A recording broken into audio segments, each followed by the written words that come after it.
मरमेनिया के चमकते हुए पानी के नीचे के राज्य में एक उदासी छा जाती है जब उनकी प्यारी रानी इसाबेला एक रहस्यमयी बीमारी से ग्रस्त हो जाती है।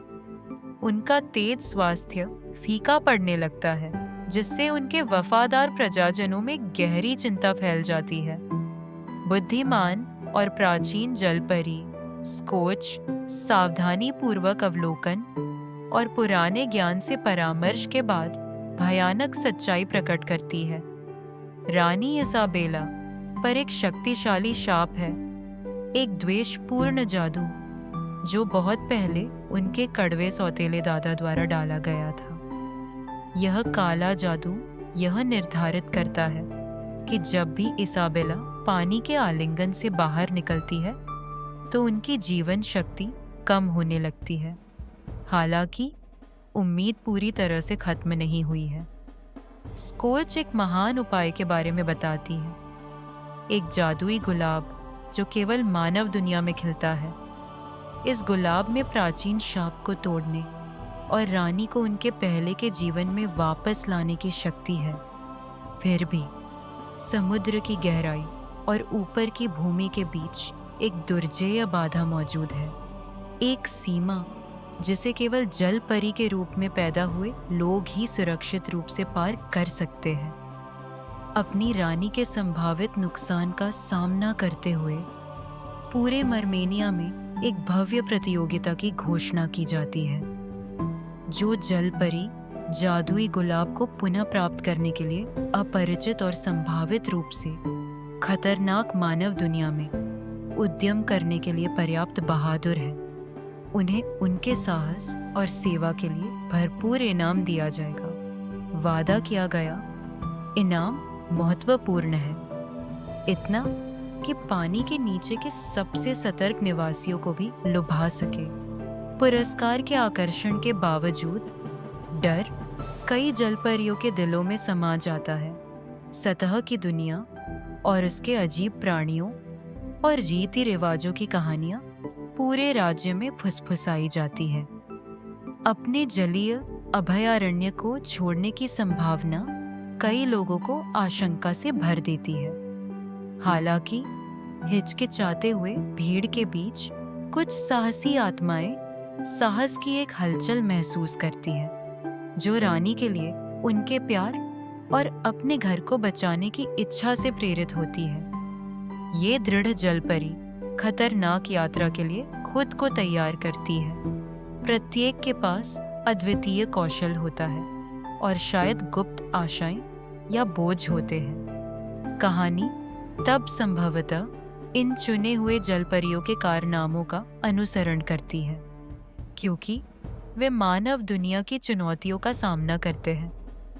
वे अजीब दृश्य देखेंगे, शायद मनुष्यों के साथ बातचीत करेंगे, या तो सावधानी से या गुप्त रूप से, और पौराणिक गुलाब को खोजने के अपने प्रयास में बाधाओं का सामना करेंगे। कहानी इस बात के इर्द गिर्द रहस्य बनाएगी कि क्या गुलाब वास्तव में मौजूद है, भूमि पर जलपरियों को किन खतरों का सामना करना पड़ता है, और अंततः क्या वे शाप को तोड़ने और रानी इसाबेला को बचाने के अपने मिशन में सफल होंगे। कहानी में जलपरी प्रतिभागियों के बीच प्रतिद्वंद्विता या अप्रत्याशित गठजोड़ के तत्व भी पेश किए जा सकते हैं, जिससे कथानक में और परतें जुड़ जाती हैं। मीठी दलिया। एक छोटे से कस्बे में जेन और एला नाम की दो गरीब बहनें रहती थीं। बड़ी बहन जेन बुद्धिमान तो थी, पर उसमें अपनी समझदारी का बड़ा घमंड था और वह दूसरों को नीचा दिखाती थी। छोटी एला दिल की बहुत अच्छी थी, पर वह अक्सर जरूरी बातें भूल जाती थी। गरीबी के कारण उन्हें अक्सर भूखा सोना पड़ता था। एक दिन जब एला बहुत भूखी थी, वह जंगल में टहलने निकल गई। वहां उसे एक बूढ़ी औरत मिली, जो असल में एक दयालु जादूगरनी थी। जादूगरनी ने एला को एक जादुई बर्तन दिया। उसने बताया कि पकाओ नन्हे बर्तन पकाओ कहने से वह मीठा दलिया बनाएगा, और रुको नन्हे बर्तन रुको कहने से रुक जाएगा। जादूगरनी ने यह भी चेतावनी दी कि इस बर्तन को पाने के लिए उन्हें इसकी कद्र करनी होगी। घर लौटकर एला ने जेन को जादुई बर्तन दिखाया और उसे चलाकर स्वादिष्ट दलिया बनाया। दोनों बहनों ने पेट भरकर खाया और अब उन्हें खाने की चिंता नहीं रही। एक दिन एला को कहीं बाहर जाना पड़ा, लेकिन जल्दबाजी में वह जेन को बर्तन रोकने का मंत्र बताना भूल गई। जब जेन को भूख लगी तो उसने उत्सुकता से बर्तन चलाया, पर उसे रोकने का सही मंत्र याद नहीं आया। बर्तन लगातार मीठा गरमागरम दलिया बनाता रहा और देखते ही देखते पूरा घर दलिये से भर गया। जब एला घर लौटी तो उसने एक अजीब नजारा देखा। हर तरफ चिपचिपा दलिया फैला हुआ था और जेन मुश्किल से एक मेज पर खड़ी डूबी हुई थी। घबराकर एला ने तुरंत कहा, रुको नन्हे बर्तन रुको, और आखिरकार बर्तन ने दलिया बनाना बंद कर दिया। घर को साफ करने के बाद दोनों बहनों को अपनी गलती का एहसास हुआ। उन्होंने तय किया कि वे इस जादुई दलिये को अपने कस्बे के गरीब और भूखे लोगों के साथ बांटेंगी। हर दिन वे प्यार से जरूरतमंदों को ताज़ा दलिया खिलाती थी। कुछ समय बाद एक बूढ़ा भिखारी उनके दरवाजे पर आया और उसने उस जादुई बर्तन को मांगा, क्योंकि उसके पोते पोतियां बीमार और भूखे थे। जेन और एला ने बिना किसी हिचकिचाहट के उसे बर्तन दे दिया। उसी पल वह बूढ़ा भिखारी मुस्कुराती हुई जादूगरनी में बदल गया। उसने कहा कि उनकी निस्वार्थ सेवा और दूसरों की परवाह का करने की भावना देखकर वह बहुत खुश हुई है। इसलिए जादूगरनी ने उन्हें वह जादुई बर्तन हमेशा के लिए रखने की अनुमति दे दी। इसके बाद भी जेन और एला ने हर दिन गरीबों और भूखों को स्वादिष्ट दलिया खिलाना जारी रखा, जिससे उन्हें सच्ची खुशी मिलती थी। बहुत पुराने समय की बात है। एक बहादुर और सुंदर सिपाही एक लंबी लड़ाई के बाद अपने घर लौट रहा था। वह बहुत खुश था कि वह जिंदा बच गया है और अपने गांव लौट रहा है। तलवार उसकी कमर पर लटक रही थी और वह गर्व से चलता जा रहा था। तभी रास्ते में अचानक एक बूढ़ी, डरावनी और बदसूरत डायन मिली। सिपाही थोड़ा घबरा गया, लेकिन डायन मुस्कुराकर बोली, अरे सिपाही, तुम्हारी तलवार और थैला बहुत शानदार है। तुम सच्चे सिपाही लगते हो। क्या तुम दौलतमंद बनना चाहते हो? सिपाही थोड़ा हैरान हुआ, लेकिन उत्सुक भी। डायन ने पास के एक पुराने पेड़ की ओर इशारा किया और बताया कि उसके नीचे एक गुप्त रास्ता है। वहां नीचे एक कमरा है जिसमें 3 दरवाजे हैं और हर कमरे में ढेर सारे चांदी और तांबे के सिक्के हैं। लेकिन हर दरवाजे के पास एक भयानक कुत्ता पहरा दे रहा है, जिसकी आंखें चक्की के पहिए जितनी बड़ी हैं। सिपाही थोड़ा डर गया, पर डायन ने उसे एक जादुई कपड़ा दिया और कहा, इसे कुत्ते के पास डाल देना, वो शांत हो जाएगा। सिपाही ने पूछा, इसके बदले तुम्हें क्या चाहिए? डायन ने जवाब दिया, बस एक टिन का डिब्बा। पिछली बार जब मैं नीचे गई थी तो उसे वहीं भूल आई थी। सिपाही ने हामी भरी। डायन ने उसके कमर में रस्सी बांधी और उसे पेड़ के अंदर उतार दिया। जैसे ही सिपाही नीचे पहुंचा, उसने देखा कि चारों ओर लालटेनें जल रही थी और कमरा चमक रहा था। उसने धीरे से दरवाजे खोले, जादुई कपड़े की मदद से भयानक कुत्तों को शांत किया और सिक्कों से भरे संदूक देखे। उसने सिक्के इकट्ठा किए और साथ ही वह टिन का डिब्बा भी ढूंढ लिया। अब वह रस्सी खींचकर ऊपर आने का इशारा करने ही वाला था। यहाँ से कहानी अगले भाग में जारी रह सकती है। या अंत में ट्विस्ट जोड़ा जा सकता है। अदृश्य राजकुमारी जो सो ना सकी। कैरामा की सल्तनत अपनी खुशहाली और अमन के लिए जानी जाती थी। यहाँ के लोग प्यार और खुशी से रहते थे, जिसकी वजह उनके नेक हुक्मरान थे जो अपनी प्रजा का बहुत ख्याल रखते थे। जब बादशाह अपनी पढ़ी लिखी और लायक बेटी मेडिसिन को अपनी जिम्मेदारियां सौंपने वाले थे, तो मेडिसिन बहुत उत्साहित थी। वह हमेशा से एक अच्छी हुक्मरान बनना चाहती थी।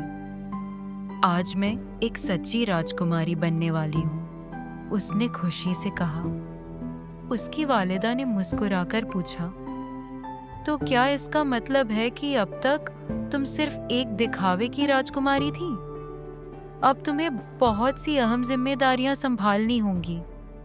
मेडिसिन ने यकीन से जवाब दिया, मैं तैयार हूँ माँ, मुझे अपनी क्षमताओं पर पूरा भरोसा है।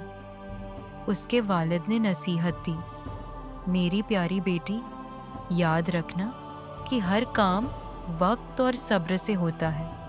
हम जानते हैं कि तुम एक अच्छी हुक्मरान बनोगी, लेकिन अपनी सेहत का भी ख्याल रखना और ज्यादा काम से बचना। खुद पर इतना ज्यादा बोझ मत डालना। मेडिसिन को जल्द ही बहुत सा काम सौंप दिया गया। उसने हैरत से पूछा, क्या बस इतना ही? मैं तो इससे भी ज्यादा काम कर सकती हूँ। शुरू में काम आसान था, लेकिन धीरे धीरे उस पर काम का बोझ बढ़ता गया। वक्त गुजरता गया और मेडिसिन को एहसास ही न हुआ कि दिन कब रात में बदल गया। राजकुमारी साहिबा, आपका खाना तैयार है, एक नौकरानी ने इत्तला दी। ओह शुक्रिया, मुझे तो वक्त का बिल्कुल अंदाजा ही नहीं हुआ। मेडिसिन ने जल्दी से खाना खाया और फिर अपने काम में लग गई। अरे दीदी, उसके छोटे भाई क्लेरेंस की आवाज आई, तुमने मुझे डरा दिया। वह हंस रहा था। लगता है आपका यह काम अभी तक खत्म नहीं हुआ, उसने छेड़ा। मेडिसिन ने जवाब दिया, मैं इसे रात होने से पहले खत्म कर दूंगी। रात हो चुकी थी और मेडिसिन खिड़की से बाहर चांद और सितारों को देख रही थी, लेकिन उसका काम अभी बाकी था। उसे अपनी वालिदा की नसीहत याद आई। शायद मुझे उनकी बात मान लेनी चाहिए थी। क्लेरेंस ने उसे अलविदा कहा और चला गया। मेडिसिन ने फिर से काम शुरू कर दिया। उसने रात का खाना छोड़ दिया और कॉफी पीती रही ताकि जागती रहे। मुझे हर हाल में यह काम खत्म करना है। अगली सुबह उसकी वालिदा ने उसे देखा और परेशान हो गई। मेडिसिन, तुम्हारी आंखों के नीचे ये काले घेरे कैसे? क्या तुम रात भर नहीं सोई? मेडिसिन ने कहा, मैं ठीक हूँ माँ, बस थोड़ी थक गई हूँ। ऐसा दोबारा नहीं होगा। क्लेरेंस ने उसे छेड़ा, तुम तो वादे भी नहीं करती। मेडिसिन ने उसे घूरा। मेडिसिन ने खाना कम कर दिया और रात भर जागती रही। दिन में उसे नींद आती थी, लेकिन वह काम करती रही। उसने कॉफ़ी और मीठी चीज़ों का इस्तेमाल बढ़ा दिया। मैं जागती रहूंगी, मुझे काम करना है। वह बेचैनी महसूस कर रही थी। शायद मुझे थोड़ा वकाफा लेना चाहिए। वह एक गेम खेलने लगी, लेकिन जल्द ही यह आदत बन गई। वह दिन भर सुस्त और रात भर बेदार रहती, जिससे उसकी सेहत खराब होने लगी। क्लेरेंस ने उसे समझाने की कोशिश की, तुम्हें सोना चाहिए दीदी, लेकिन उसने इनकार कर दिया। वह अपनी नींद और सेहत को नज़रअंदाज करती रही। दूर एक देश में, सपनों की दुनिया में, एक परी डेज़ल रहती थी। उसे मेडिसिन की हालत का इल्म हुआ और वह मदद करने आई। डेज़ल ने मेडिसिन को बताया कि नींद कितनी ज़रूरी है, लेकिन मेडिसिन ने उसे नज़रअंदाज किया। डेज़ल ने मेडिसिन को ड्रीमलैंड एक्सप्रेस में एक जादुई सफर पर ले जाने का फैसला किया। ट्रेन के हर डिब्बे का नाम एक अच्छी खूबी पर था।